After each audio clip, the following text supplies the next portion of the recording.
একদিন আমার কাছে 15 বছর বয়সী একটি ছেলে হাজির হলো। সে এমন একটা ইচ্ছে প্রকাশ করলো যা শুনে আমি কিছুটা বিস্মিত হলাম। এত অল্প বয়সে এত সাহসের সঙ্গে নিজের মনের কথা বলতে পারা সত্যিই বিরল। আমি ভাবলাম তার কম বয়স ও সরলতার কথা বিবেচনা করে চুপ থাকা ভালো হবে। তবে সে সময় আমার কিছুটা অর্থের প্রয়োজন ছিল। তাই মনে মনে ভাবলাম, এই ছেলেটি তো আমার কোনো ক্ষতি করতে পারবে না। এ ধরনের ব্যাপার সাধারণত 2-1 মিনিটের বেশি স্থায়ী হয় না। তাই এটাকে আমার জন্য একটা সুযোগ হিসেবে দেখা যেতে পারে। আমার নাম তানজিলা, বয়স 25 বছর। আমি একজন স্বাধীন এবং আত্মনির্ভরশীল মেয়ে। দেখতে বেশ সুন্দর ও আকর্ষণীয়। ছোট্ট একটি শহরে থাকি, যেখানে সবাই সবাইকে চেনে। আমার বাবা মা অনেক ছোটবেলাতেই মারা গেছেন, তাই একা থাকার অভ্যাস গড়ে তুলেছি। জীবনের সকল ধারা বজায় রেখে চলতে পছন্দ করি। নিজেকে নিয়ে অহংকার করার কোনো প্রয়োজন বোধ করি না। শহরের বাইরে আমার শান্তিপূর্ণ একটি বাড়ি আছে, যেখানে গাছপালা ও ফুলের বাগান রয়েছে। সকালে যোগব্যায়াম করি এবং গাছপালার যত্ন নেই। আর্থিক অবস্থা খুব একটা ভালো না হলেও পরিশ্রম চালিয়ে যাচ্ছি। বই আমার প্রিয় সঙ্গী, বিশেষ করে রোমাঞ্চকর ও প্রেমের গল্প। একা থাকি বলে ঘরের সব কাজে নিজেই করি। সেদিন একটু গরম ছিল, তাই কিছুক্ষণ বিশ্রাম নিচ্ছিলাম। এমন সময় দরজায় হালকা কড়া নাড়ার শব্দ হলো। দরজা খুলতেই দেখি পাশের বাড়ির ছেলে রাহুল দাঁড়িয়ে আছে। রাহুল মাঝে মধ্যেই আমার বাড়িতে আসে। আমাদের মধ্যে ভালো বোঝাপড়া রয়েছে। আমাদের বাড়ির আশেপাশে প্রায়ই একটি ছেলে ঘুরে বেড়ায়। বয়স খুব বেশি হলে 15 বছর হবে। তার চোখে কৌতূহলের ঝিলিক ছিল, যেন অনেক কিছু বলতে চায় কিন্তু বলতে পারে না। একদিন সেই ছেলেটা এসে বলল, দিদি, আপনার কাছে আমার কিছু প্রয়োজন। তার চোখ এক ধরনের উত্তেজনা ছিল, যেন কিছু লুকাতে চাইছে। আমি তাকে ঘরে আসতে বললাম এবং জিজ্ঞাসা করলাম, তোমার কী প্রয়োজন? ঘরে ঢোকার পর তার চোখে কিছুটা অদ্ভুত ঝিলিক লক্ষ্য করলাম। সে এমনভাবে তাকাচ্ছিল যেন কিছু বলতে চায় কিন্তু বলতে পারছে না। তার দৃষ্টি বারবার আমার পোশাকের দিকে গিয়েই থেমে যাচ্ছিল, যা আমাকে কিছুটা অস্বস্তিতে ফেলছিল। তারপর সে বলল, আমি একা থাকি এবং আপনার সঙ্গে একান্তে কথা বলতে চাই। আমি আপনাকে কোনো অসুবিধায় ফেলব না, বরং আপনার প্রয়োজন মেটাতে সক্ষম হব। আমি ছেলেটিকে মাথা থেকে পা পর্যন্ত একবার দেখে নিলাম। উচ্চতায় বেশ লম্বা হলেও বয়সে তরুণ। আমি বিনয়ের সঙ্গে জানিয়ে দিলাম, তুমি এখনও ছোট এবং আমি মনে করি না তোমার বয়স এই ধরনের কাজে উপযুক্ত। কিন্তু সে হেসে বলল, আমি ছোটবেলা থেকেই অনেক অভিজ্ঞতা পেয়েছি। মাত্র 10 বছর বয়স থেকেই এই কাজ করছি। আমার কোনো পরিবার নেই, আমি একাই সব কিছু সামলাই। আমাকে বিশ্বাস করুন, আমি আপনাকে নিরাশ করব না, বরং আপনার প্রত্যাশা পূরণ করতে পারবো। তার কথা শুনে আমি সত্যি বিস্মিত হলাম। এই ছোট্ট ছেলেটি এত কিছু কেমন করে বলছে বুঝতে পারছিলাম না। আমি জিজ্ঞাসা করলাম, তোমার বাবা মা কোথায়? সে বলল, আমি একা, আমার বাবা মা নেই। অনেক ঘুরে বেরিয়েছি, এবার এই কাজ শুরু করেছি এবং ভালোই চলছে। এখন আমি এই কাজটা আরও বাড়াতে চাই, তাই আপনার সঙ্গে কথা বলতে এসেছি। যদি আপনি সাহায্য করেন তবে আপনার উপকারে আসতে পারবো। তার এই কথা শুনে আমি অবাক হলাম। আসলে আমারও এমন একজন সহকারীর প্রয়োজন ছিল, যে ছোটোখাটো কিছু কাজ সামলে দিতে পারে। তাই তার প্রস্তাব গ্রহণ করলাম। পরবর্তী সময়ে সে আমাকে একটি চুক্তির প্রস্তাব দিল। চুক্তি অনুযায়ী প্রতি মাসে কিছু অর্থ প্রদান করবে, যা আমার জীবিকার জন্য সহায়ক হবে। তবে মনে মনে ভাবলাম, যদি কোনো কারণে সে সময় মতো অর্থ দিতে না পারে তবে আমার জন্য সমস্যা হতে পারে। তবে ছেলেটি মাত্র 15 বছর বয়সেই সহজেই তাকে প্রয়োজন অনুযায়ী পরিচালনা করতে পারবো। এই ভেবেই চুক্তি পাকাপাকি করলাম। আমি একা ছিলাম, তাই দোকানটি তাকে ভাড়া দিয়ে দিলাম। সে বলল দোকানে সে থাকতেও চায়, কারণ তার আপনজন বলতে কেউ নেই। এতদিন রাস্তার ওপর কাজ করত, এখন দোকানে সেটি চালাবে। এতে আমার আপত্তির কিছু ছিল না। তাকে বললাম ঠিক আছে, শুধু সময় মতো টাকা দিয়ে দিও। তারপর সে দোকানে নারীদের ব্যবহারের কিছু সামগ্রী এনে সাজিয়ে রাখলো। কিছুদিনের মধ্যে তার ব্যবসা জমে উঠল। সারাদিন দোকানে খোলা রাখত এবং অনেক মহিলা তার দোকানে কেনাকাটা করতে আসতেন। রাত হলে দোকানেই ঘুমিয়ে পড়ত। দীর্ঘদিন ধরে দোকানটি ফাঁকা ছিল। আগেও কয়েকবার দোকানটি ভাড়া দিয়েছিলাম, কিন্তু কেউ বেশি দিন ওখানে থাকতে পারেনি। সবাই বলতো ওই জায়গাটায় ব্যবসার জন্য উপযুক্ত নয়। এমনকি আমি ভেবেছিলাম দোকানটি আর কেউ ভাড়া নেবে না, কিন্তু এই ছেলেটি শুধু ভাড়াতেই নিল না, বরং দোকানটি চালিয়েও বেশ জমিয়ে তুলেছে। আশ্চর্যের বিষয় হলো সে দোকানে নারীদের জন্য জিনিসপত্র রাখত এবং বেশিরভাগ ক্রেতা ছিল নারীরাই। দোকানের কাজে আশেপাশেই সে আমার ছোটোখাটো কাজগুলো সহযোগিতা করত। কর্মঠ এবং বুদ্ধিমান ছিল সে। দোকানে আসা ক্রেতাদের প্রতি তার আচরণ ছিল বেশ সুশীল এবং জিনিসগুলো সুশৃঙ্খলভাবে সাজিয়ে রাখত, যা আমাকে মুগ্ধ করেছিল। তার দায়িত্ববোধ সময়ের সঙ্গে বাড়ছিল। প্রতিটি জিনিস সে অত্যন্ত যত্ন সহকারে পরিচালনা করত। ক্রেতাদের সেবায় মনোযোগী ছিল এবং তার কাজে ছিল এক ধরনের সততা ও পরিপাটির ছাপ। সে নিয়মিত তার ব্যবসা উন্নতির জন্য নতুন নতুন আইডিয়া নিয়ে আসতো, নতুন কিছু কৌশল প্রয়োগ করছিল, যার ফলে দোকানের বিক্রিও বাড়তে শুরু করলো। কিছুদিন পর আমাদের মধ্যে বন্ধুত্ব গড়ে উঠল, আর সে আমার ছোটোখাটো কাজেও সাহায্য করত। যখন খাবার একটু বেশি তৈরি হতো, সেই দিন দোকানে পাঠিয়ে দিতাম। দোকান আর বাড়ির মাঝে ছোট্ট একটা দরজা ছিল। প্রয়োজন হলে সেই দরজা খুলে রাহুলের সঙ্গে কথা বলতাম। ধীরে ধীরে আমাদের মধ্যে সম্পর্কের গভীরতা বাড়তে লাগলো। আমি নিজেও একাকিত্ব ছিলাম, তাই রাহুলের সঙ্গ পেয়ে অনেকটাই ভালো লাগছিল। আসলে আমার কোনো সন্তান ছিল না। আমার স্বামী নাইম গুরুতর অসুস্থ ছিল। সংসার চালানো আমার জন্য কঠিন হয়ে পড়েছিল। কেউ কেউ মাঝে মাঝে সাহায্য করলেও দোকান থেকে আসা টাকাটা আমার জন্য বেশ সহযোগিতার ছিল। তাই রাহুলের সঙ্গে সম্পর্কটা ঘনিষ্ঠ রাখার চেষ্টা করছিলাম, যেন সে দোকান ছেড়ে না যায় এবং আমার এই ছোট্ট আয়ের উৎসটি বজায় থাকে। কিন্তু আমি জানতাম না যে ছেলেটিকে আমি ছোট এবং সরল মনে করেছিলাম, সে এতটা সহজ সরল নয়। আমাদের সম্পর্কের গভীরতা বাড়তে থাকলে আমি তাকে আমার বাড়িতে আসার অনুমতি দিলাম। ছোট ছোট কাজের জন্য সে আমার বাড়িতে চলে আসতো, আর বাকি সময় দোকানেই কাটাতো।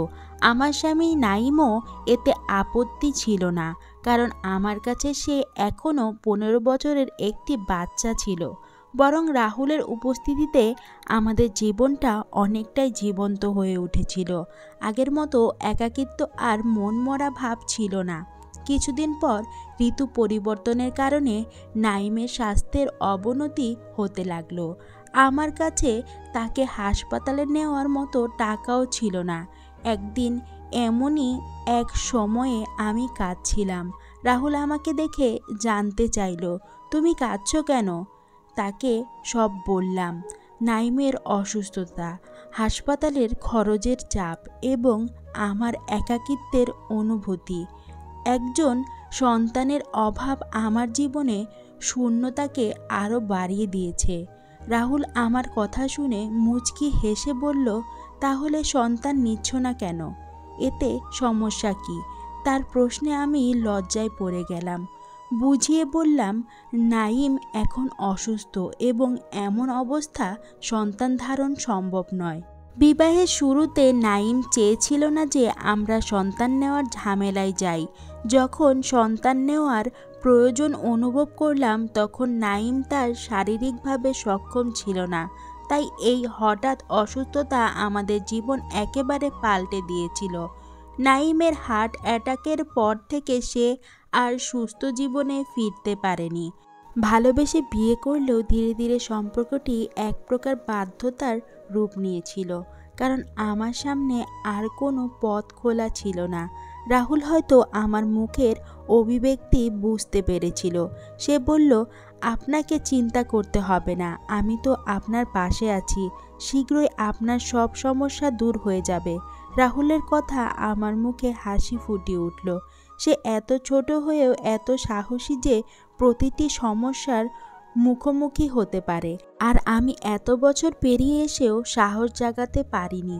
রাহুল ছোটবেলায় মাত্র 7 বছর বয়সে তার বাবা মাকে হারিয়েছিল, তবুও সে জীবন সংগ্রাম হার মানেনি, নিজের পথ নিজেই তৈরি করেছে। পাশাপাশি নাইমের যত্ন নিতে শুরু করেছিল।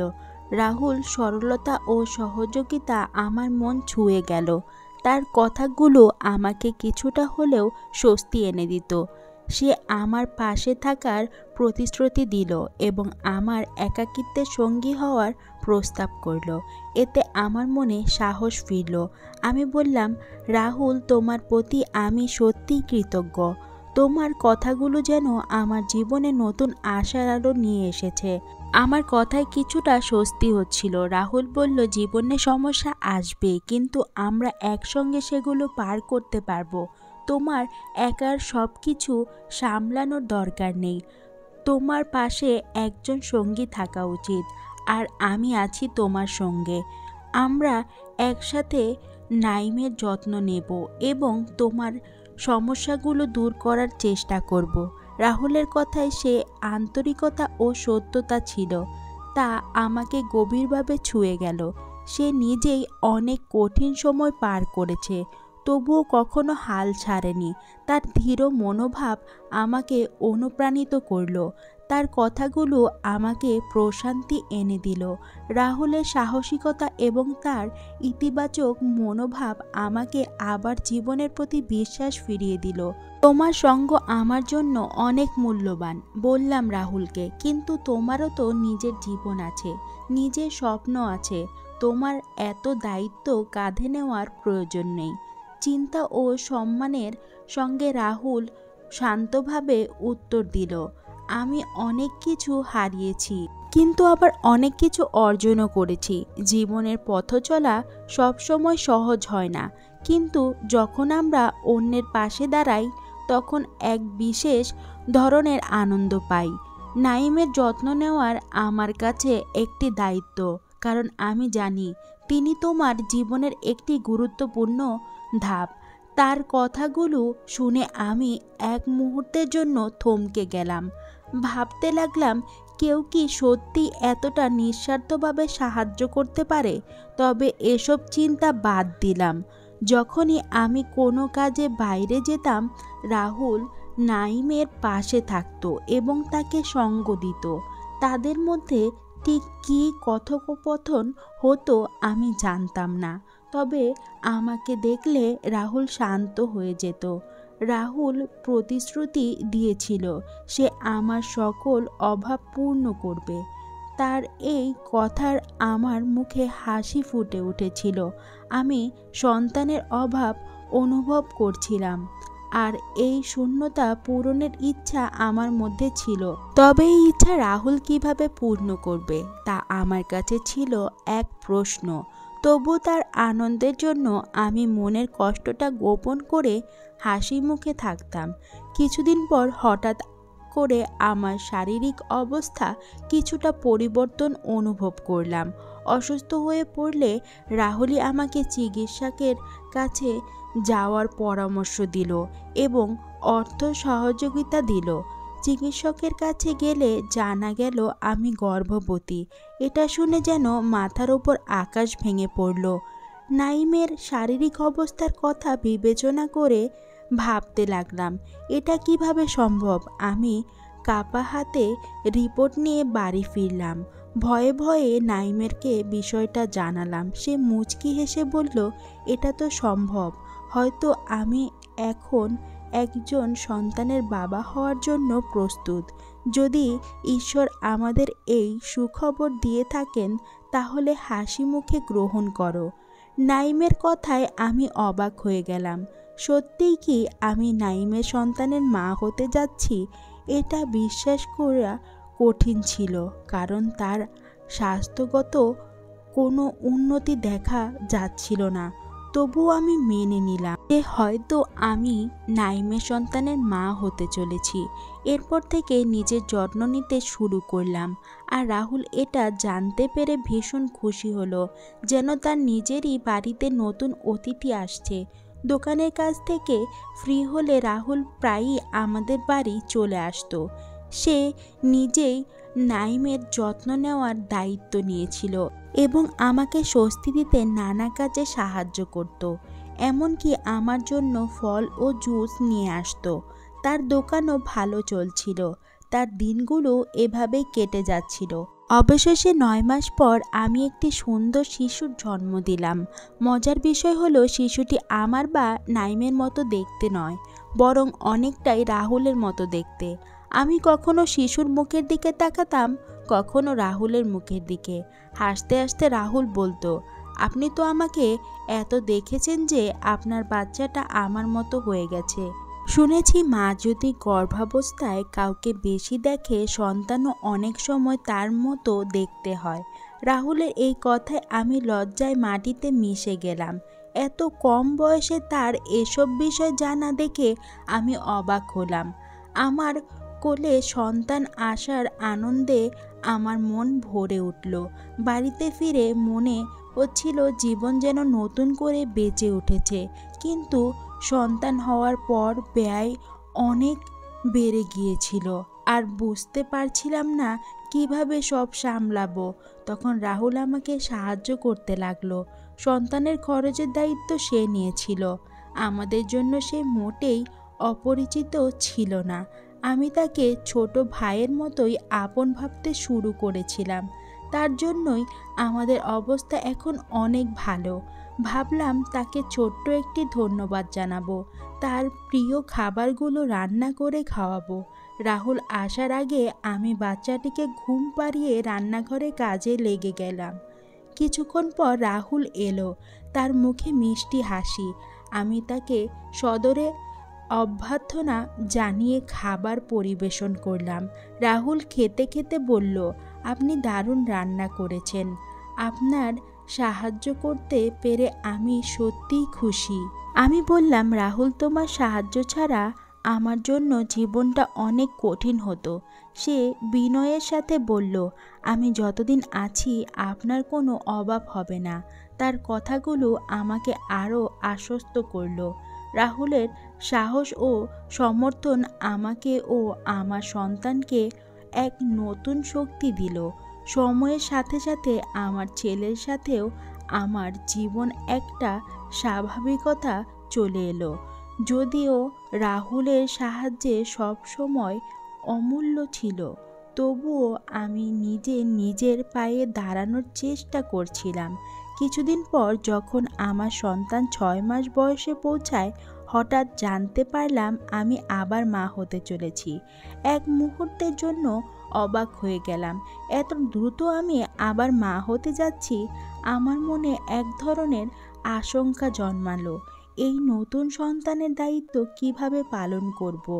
আমার প্রথম সন্তান তো এখনো ছোট, আর নাইমের দায়িত্বও তো আমাকে পালন করতে হচ্ছে। আমার চিন্তা দেখে নাইম বলল, ঈশ্বর আবারও আমাদের আশীর্বাদ দিতে চেয়েছেন। আমাদের প্রথম সন্তান যেমন এসেছে তেমনি দ্বিতীয় সন্তানও আসবে। আমি মাথা নিচু করে বললাম, আমাদের সকল দায়িত্ব তো রাহুলের কাঁধে। সে আমাদের কিছু না হলেও তার সাহায্য আমরা দাঁড়িয়ে আছি। এরই মধ্যে আমাদের দ্বিতীয় সন্তানও এলো, আর আমি 2 সন্তানের দায়িত্ব পালনে ব্যস্ত হয়ে গেলাম। আমি এত ব্যস্ত ছিলাম যে নিজে দেখভাল করার সময় পেতাম না, যা পুরোপুরি রাহুলের ওপর নির্ভর হয়ে পড়েছিলাম।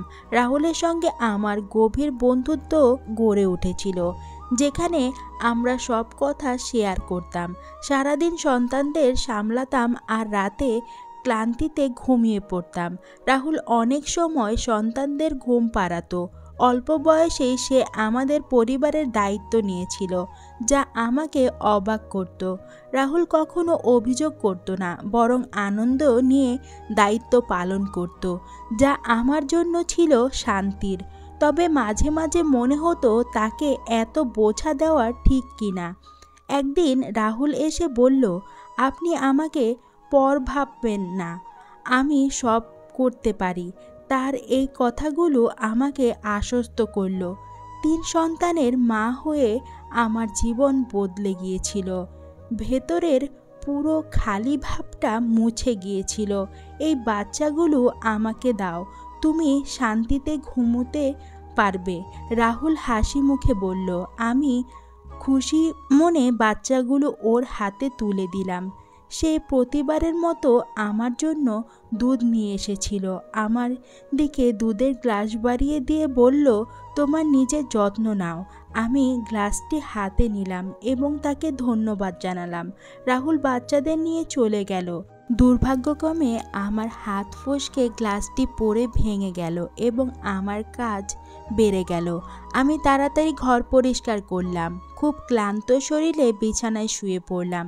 কিছুক্ষণ পর আমার মনে হলো যেন কেউ ঘরে এসে উপস্থিত হয়েছে। শ্বাস বন্ধ হয়ে আসছিল, মনে হচ্ছিল কেউ ঘরে ঢুকে পড়েছে। হঠাৎ অনুভব করলাম কেউ যেন আমার বিছানার কাছে এসে দাঁড়িয়েছে। ভয়ে আমি চিৎকার করে উঠলাম, আর আমার আওয়াজে নাইম জেগে উঠল। আমি তাড়াতাড়ি ঘরের আলো জ্বালালাম। যা দেখলাম তাতে আমার হাত পা ঠান্ডা হয়ে গেল। পাড়ার একজন লোক আমার দিকে তাকিয়েছিল। প্রথমে সে বিপত্ত হয়ে কিছুক্ষণ চুপ থাকলো, তারপর বলল, আমি তো কিছু করিনি। তোমার স্বামী নিজেই অনুমতি দিয়েছেন যেন আমি প্রতিদিন এখানে এসে সময় কাটাতে পারি। তিনি বললেন এভাবেই তিনি কিছু টাকা আয় করতে পারবেন এবং সংসারের কিছুটা খরচ মেটাতে পারবেন। লোকটির কথা শুনে আমি হতবাক হয়ে গেলাম। সে বলল, তোমার স্বামী নিজেই আমাকে বলেছিল আমি যেন তোমার কাছে এসে কিছুটা অর্থ উপার্জনের পথ খুঁজি, যাতে এই সংসারের পরিস্থিতি কিছুটা ঠিক করা যায়।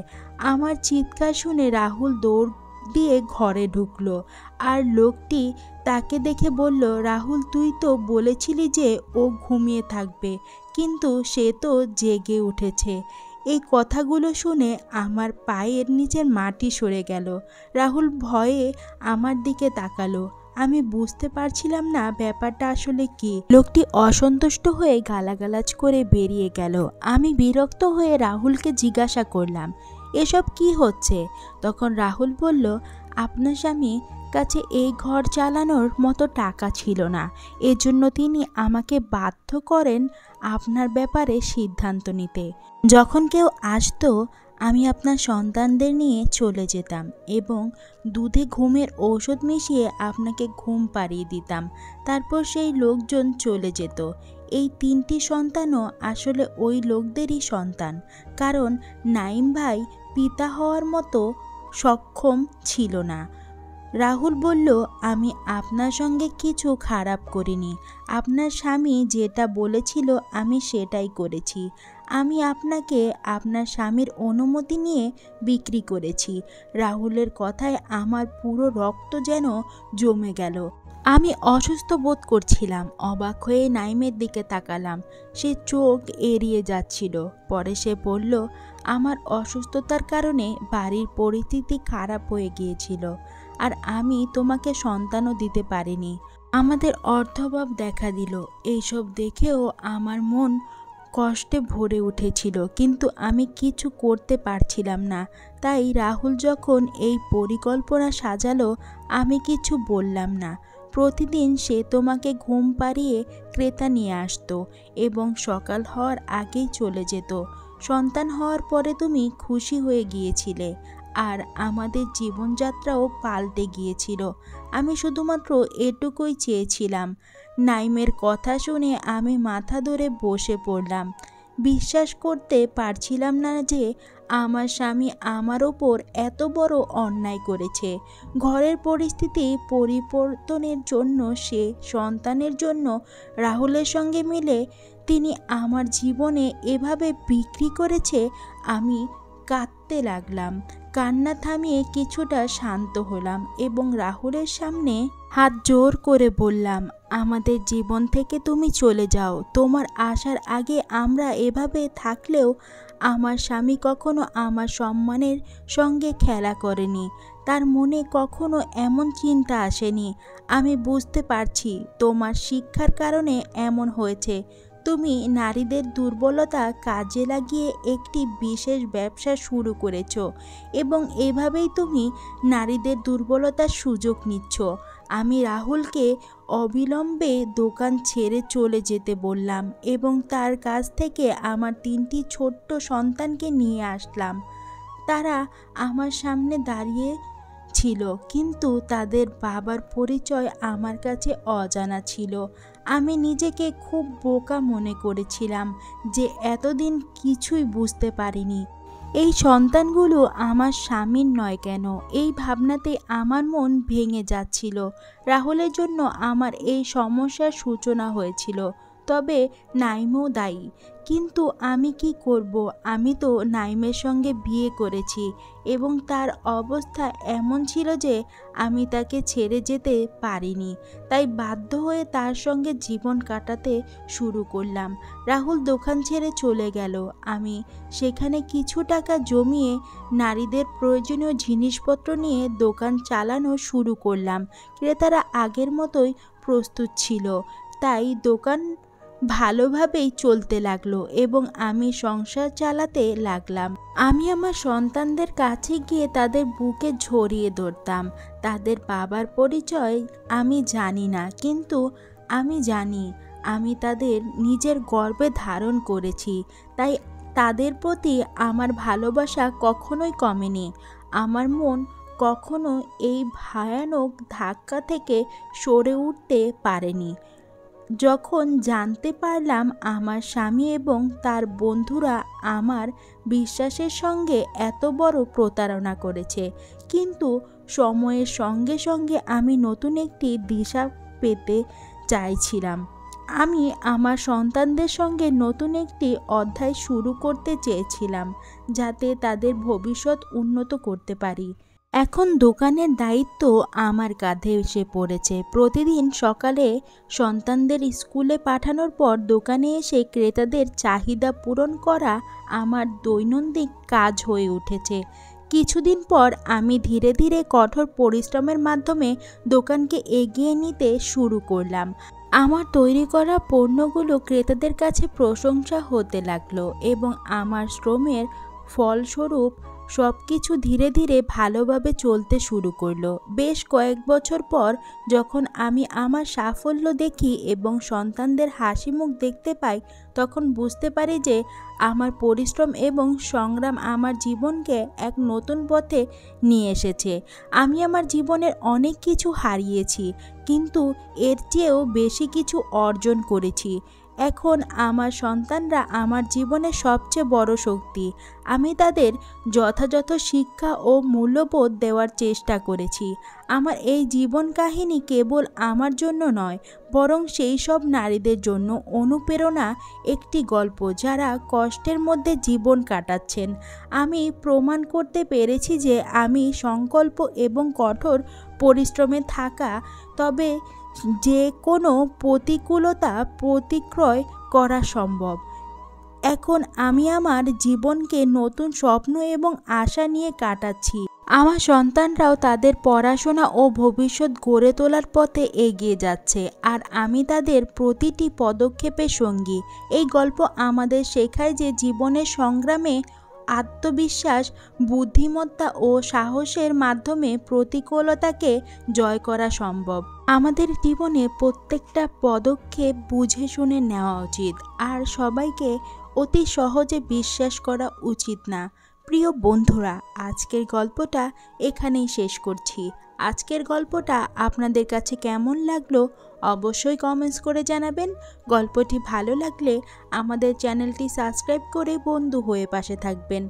অবশ্যই বেল আইকনে একটি ক্লিক করে রাখবেন যাতে আমার চ্যানেলের সমস্ত ভিডিও নোটিফিকেশন আপনাদের ফোনে চলে যায়। সবাই অনেক বেশি ভালো থাকবেন, সুস্থ থাকবেন। আল্লাহ হাফেজ।